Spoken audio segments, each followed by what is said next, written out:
अगली खबर की ओर रुख कर लेते हैं। इस वक्त की अगली खबर हमें मिल रही है लखनऊ से। पटरी से उतरी बिजली आपूर्ति व्यवस्था। लखनऊ से खबर आपको बता रहे हैं, रोजाना 30 करोड़ की बिजली खरीदने के बाद भी मध्य प्रदेश में किल्लत है। प्रदेश में बिजली की मांग 25,000 मेगावाट से ऊपर है, जबकि सप्लाई 23,000 से 23,500 मेगावाट के बीच है।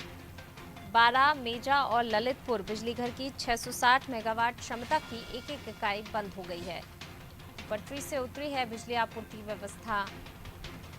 रोजाना 30 करोड़ की बिजली खरीदने के बाद भी किल्लत हो रही है। प्रदेश में बिजली की मांग 25,000 मेगावाट से ऊपर है, जबकि 23,000 से 23,500 के बीच सप्लाई हो रही है। तो ऐसे में जाहिर बात है कि काफ़ी ज़्यादा बिजली कटौती यहाँ पर हो रही होगी। लोगों को काफ़ी परेशानी का सामना भी यहाँ पर करना पड़ रहा होगा। ज्यादा जानकारी के लिए सीधा रुख कर लेते हैं राघवेंद्र जी का, लगातार बने हुए हैं। राघवेंद्र जी, पटरी से उतरी है बिजली आपूर्ति व्यवस्था, क्योंकि जितना उत्पादन है उससे कई ज़्यादा मांग है बिजली की। जो समस्या आ रही है वो पहली यह कि बिजली चोरी और दूसरा ये है कि जो सरकारी बोझ, ये दोनों मिलकर बिजली व्यवस्था को ध्वस्त किए हैं। ये सरकार और इसको सरकार समस्या का निदान नहीं कर पा रही है। बिजली की चोरी रोकने में सारी सरकारें फेल है। यहाँ पर अगर सीधा-सीधा अगर एक बात देखा जाए, अगर हम 10 रुपए की बिजली बेचते हैं, तो जनता से लौट के उसका पैसा सिर्फ केवल 2 या 3 रुपए आ रहा है और सारा पैसा मर जा रहा है, चला जा रहा है, डूब जा रहा है। वो पैसा लगातार आ नहीं रहा है। देखिए ये एक चक्र है। कोयला कंपनियों के ऊपर आरोप लगाते हैं कोयला नहीं मिल रहा है। कोयला तो नेचुरल रिसोर्स है, क्यों नहीं मिलेगा? लेकिन कोयला पे जो हजारों कंपनियां जो उन बिजली कंपनियों का जो बकाया है वो कौन देगा? आप कोयला तो ले लेते हैं उधार। कोयला उधार लेके आप बिजली पैदा कर रहे हैं और वहां पर कोयला वाले को पैसा नहीं दे रहे हैं। कोयला वाले पैसा जो है केंद्र सरकार को नहीं दे पा रहे हैं और इसका सीधा सीधा नाता है इन सारे सिस्टम से। तो कोयला कोयला का उधार सरकार पे है और सरकार का उधार इस जनता पे है। अब जनता जो है वो सीधा बिजली का बिल ही नहीं देती है। दूसरी समस्या है कि जो तमाम जो सरकारी विभाग है, सरकारी कार्यालय है, सरकारी विभाग है, सार्वजनिक कार्यक्रम जहां बिजली उपयोग हो रही है या बिजली जो कर्मचारी है जहां इनका बिजली बकाया है। करोड़ों करोड़ हजारों हजार करोड़ का बिजली बकाया है सरकारी सिस्टम में, इन सब चीजों में जो जो विभाग को पैसा लौट के नहीं जाता है।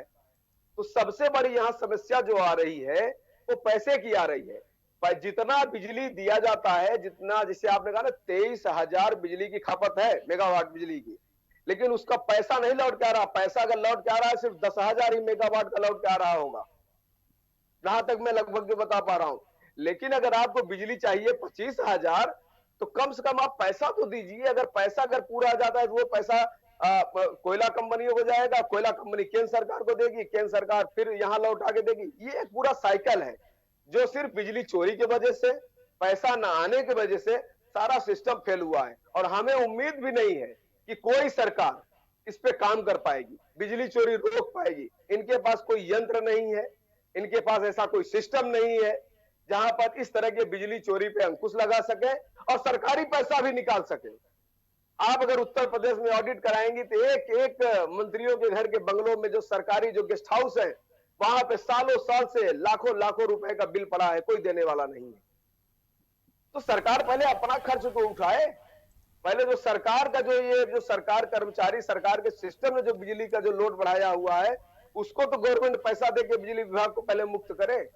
लेकिन इन तमाम समस्याओं को जैसे जनता झेल रही है, लगातार बिजली कट रही है, 20 साल पुराने दिन याद आ रहे हैं, बड़े बड़े शहरों में बिजलियां कट रही है, जिसके वजह से जनता एकदम त्राही त्राही इस गर्मी में कर रही है जून के महीने में। अब देखिए आगे इसका क्या निदान होता है, क्या सरकारें करती है, क्या बिजली विभाग फैसला लेती है कि इस समस्या से निजात मिले। जी बिल्कुल, ये भी देखने वाली बात होगी कि क्या यहाँ पर फैसला लिया जाता है और कब तक इस समस्या से निजात मिलेगी। शुक्रिया इस तमाम जानकारी को साझा करने के लिए राघवेंद्र। तो बिल्कुल बिजली आपूर्ति व्यवस्था कहीं ना कहीं जो है बाधित हो रही है, पटरी से उतर गई है व्यवस्था, जिसके कारण लोगों को काफ़ी सारी जो है मुसीबत का सामना करना पड़ रहा है, काफ़ी परेशानी यहाँ पर हो रही है, हर वर्ग को परेशानी का सामना करना पड़ रहा है। लेकिन अब आगे कदम क्या उठाते हैं, बिजली आपूर्ति व्यवस्था किस प्रकार से सुचारू की जाती है, वो भी देखने वाली बात